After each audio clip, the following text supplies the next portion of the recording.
Et moi, je n'entends pas commenter, n'est-ce pas? Vous savez que nous n'avons pas le droit de commenter des affaires en cours. Je suis simplement attristé de voir que la justice ne se rend plus dans les palais. Et de plus en plus, maintenant, les dossiers se traitent dans les médias, dans les réseaux sociaux. Et puis, ça apporte une atteinte considérable, n'est-ce pas, à l'image, n'est-ce pas, de l'état de droit, à l'image de notre cité. Et je ne comprends pas que des correspondances de cette nature puissent sortir, n'est-ce pas, des créneaux administratifs normaux. Moi, je constate qu'effectivement, comme l'a dit le docteur Fauchevet tout à l'heure, il y a un désordre judiciaire qui s'est installé. Et la conséquence, c'est quoi? La conséquence, c'est que nous accentuons ce que nous dénoncions il y a déjà une dizaine d'années, l'insécurité juridique et judiciaire dans notre pays.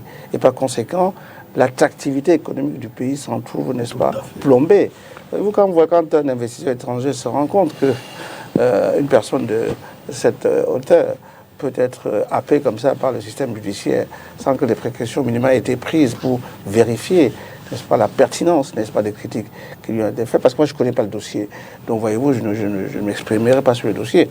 Mais quand une information comme celle-là circule, ben, le port de Douala devient une destination plombée. Parce que les investisseurs vont se dire, bon, écoutez, je ne veux pas traiter avec quelqu'un qui est aussi fragilisé à l'intérieur, n'est-ce pas, de son propre pays. Parce qu'il s'agit de cela, en fin de compte. Voyez-vous, la sécurité juridique, c'est cela.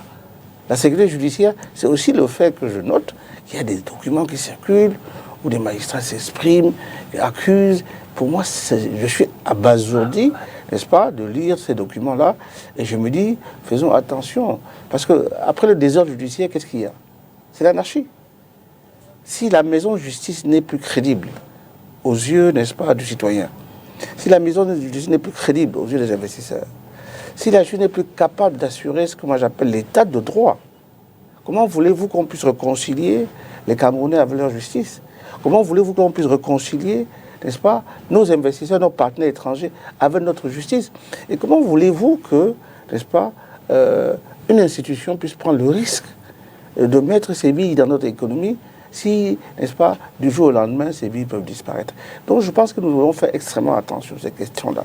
J'ai attiré l'attention de notre État depuis des années, et je le dis tout le temps, chaque fois que j'en ai l'occasion, faisons attention à notre justice. Vous savez, les politiciens peuvent se déchirer sur les plateaux de télévision. L'exécutif peut prendre des mesures compliquées. Le Parlement peut voter parfois des lois que je qualifie de scélérates. Mais il appartient à la justice chaque fois qu'il y a un dérapage de ramener chacun à la raison. C'est pour ça que, voyez-vous, quand Michel Debré avait conçu la Constitution française, le général de Gaulle lui avait dit « Mais pourquoi avez-vous mis autorité judiciaire et non pouvoir judiciaire ?» Le ministre Debré lui a répondu « Parce que l'autorité est au-dessus du pouvoir. » Et je crois que la justice est une vertu. Ce n'est pas simplement une institution. La justice, au-delà de l'institution, c'est une vertu. C'est une administration, certes, mais c'est d'abord une vertu. Et ceux qui ne croient pas en cette vertu n'ont rien à faire dans notre